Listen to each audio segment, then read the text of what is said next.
Bonjour à tous, on espère que vous allez bien chez vous en cette belle journée d'automne. C'est bientôt l'hiver, c'est bientôt Noël.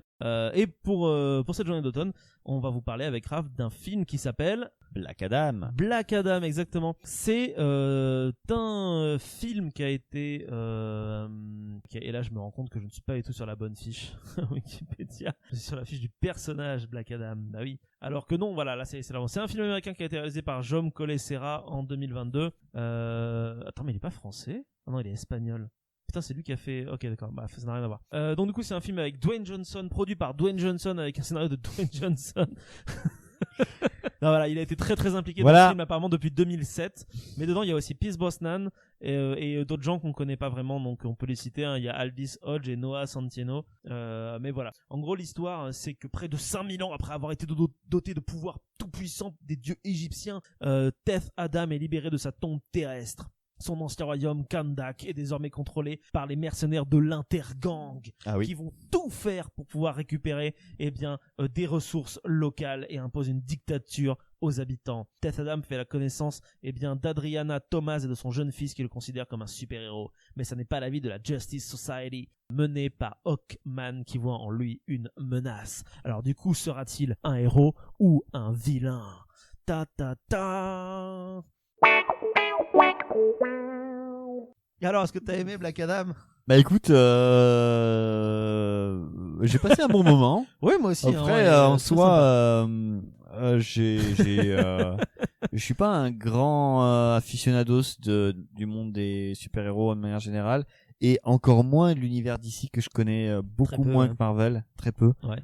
Il y a des films que j'ai pas encore vus comme Man of Steel, etc. Il y a des trucs, je suis même pas sûr d'avoir vu tous les Batman. Donc il manque, j'ai des pages qui me manquent. T'as des pages qui manquent. Je connaissais pas ce personnage. Ouais. Voilà. J'étais surtout intrigué par le fait qu'il semblerait que le film était conseillé pour les plus de 16 ans, je crois, et que du coup il a subi plusieurs réorganisations pour qu'on ait un Peggy 12. Un PG-13. Ah ouais, 13. Ouais, PG-13. Chez les Anglais, c'est 13, 16 et 18. Ok. Enfin, chez les Ricains. Et du coup, je me suis dit, ah ouais, il doit être vachement violent et tout, et on y allait, et c'est vrai que c'est violent, mais ils l'ont sans doute atténué, atténué. Et c'est un personnage qui, du coup, est presque un personnage Marvel, à l'instar où il a des punchlines, où, du coup, il fait de l'humour, marvelesque. Mais en soi, j'ai bien aimé le costume, j'ai bien aimé le personnage. Encore une fois, le fait qu'on instique ça il y a 5000 ans, etc. Voilà, bien avant Rome, etc. Bon, ben, mon historien intérieur hurle de son âme, mais après, on est 5000 ans Proche-Orient, début du néolithique, c'est pas con d'avoir cité, c'est pas si dégueulasse. On est dans un univers particulier et du coup, on fait très vite part de ça. Que dire Moi, je vais rajouter deux petits trucs quand même pour clarifier pour les éditeurs. Black Adam à la base, c'est donc un personnage de comics DC qui est en réalité la Némésis, donc l'ennemi numéro 1 de Shazam. Voilà, parce qu'il a les mêmes pouvoirs, donc c'est classique. Hein, le méchant a toujours les mêmes pouvoirs que le héros.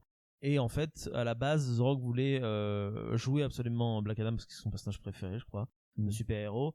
Il devait être intégré dans Shazam, mais comme le film était nul à chier, The Rock a pas voulu. Il a voulu faire son propre film, et donc du coup, il a eu le droit de faire son propre film qui a mis 10 000 ans à être fait, mais ça y est, il est là.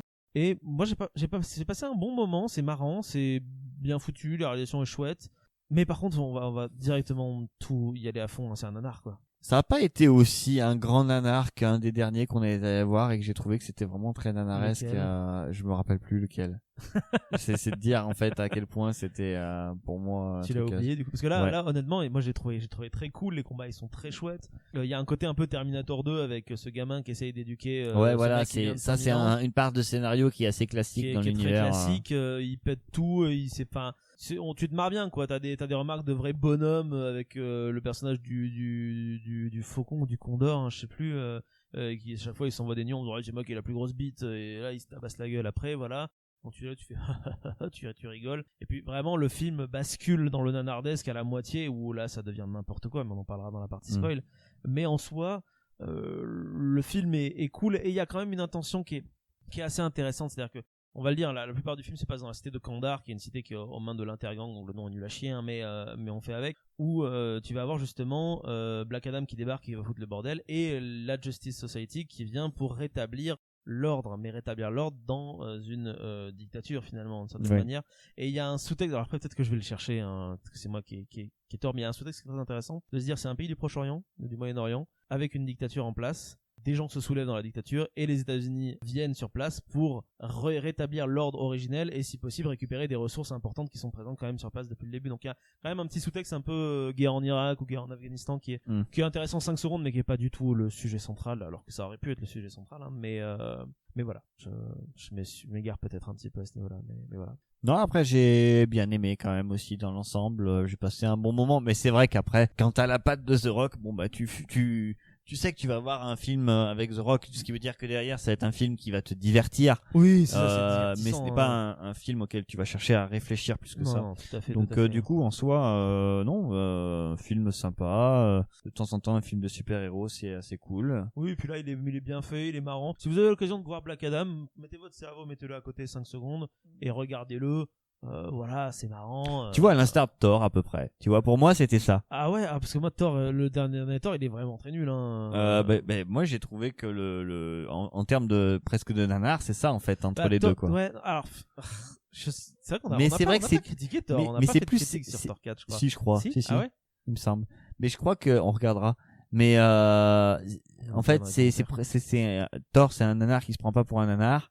Et Black Adam, c'est un nanar qui se prend pour un nanar. C'est-à-dire que le scénario, il est nul, mais tu sens que tout le monde est au courant. J'ai l'impression, moi, dans le film, que tout le monde est au courant et que c'est même ce qu'il cherche à faire, quoi, en fait. À ce Donc en soi, ça Thor passe. 4, c'est vraiment, j'ai l'impression que Taika Waititi était là à faire, ouais, je suis tellement subversif, moi j'en ai rien à foutre. Et au final, tu sors avec un objet cinématographique qui est une merde abyssale.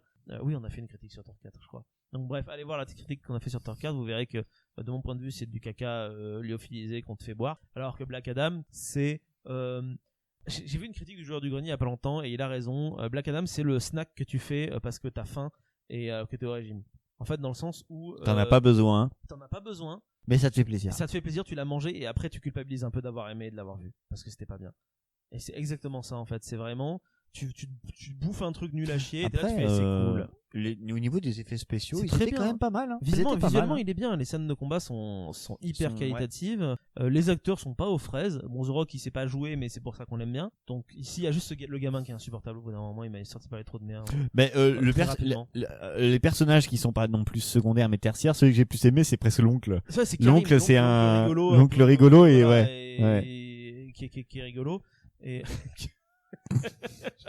je sais pas pourquoi j'avais dit ça. Oui, parce que si, moi je rigole parce que du coup c'est dans la partie spoil, mais qu'on dira peut-être après quoi.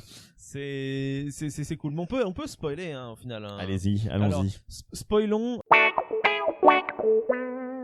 Au final, ça se barre en couille à partir du moment où le méchant décide d'utiliser la couronne de Sabak, qui est une couronne qui lui donne le pouvoir de 7 démons de l'enfer. Et là, il se transforme en un super démon de l'enfer et il fait sortir de terre l'armée des démons de l'enfer. Et du coup, tous les habitants de la ville vont taper l'armée des démons de l'enfer pendant que, The Rock va taper le démon de l'enfer. Ouais, un peu à la manière d'un film de zombies qui pop comme ça, là, sans avoir demandé.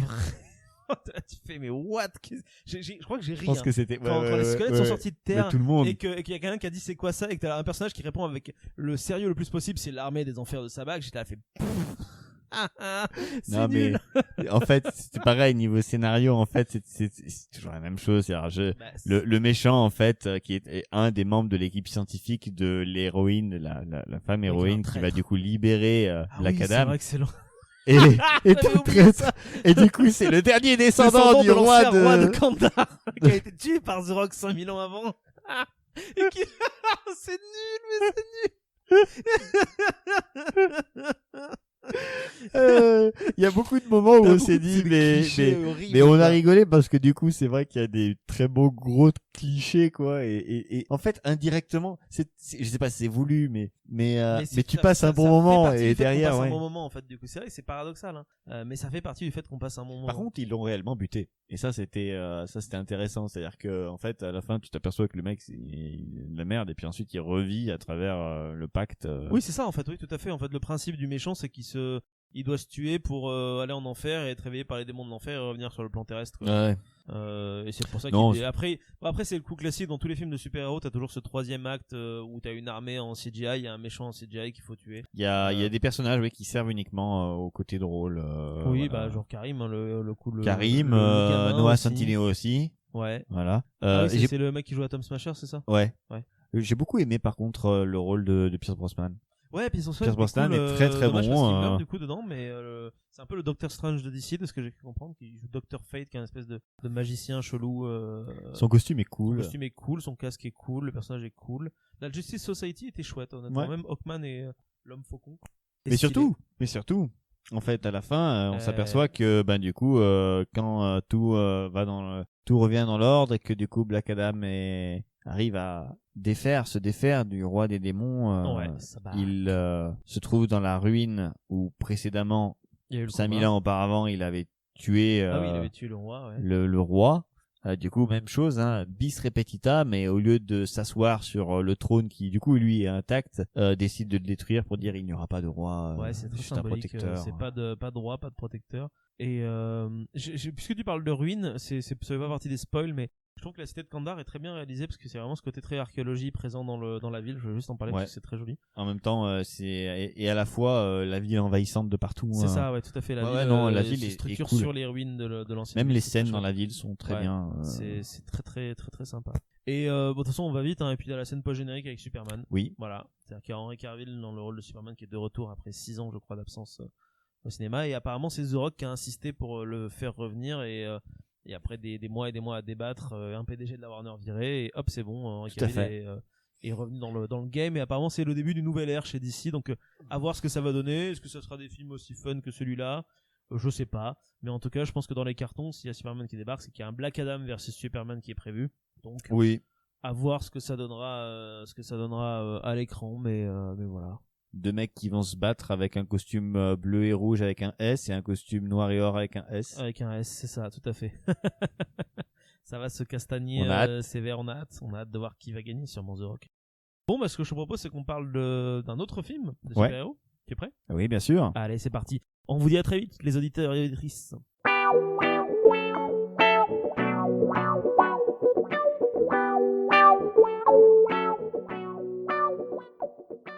Alors, il nous en reste plus que 2.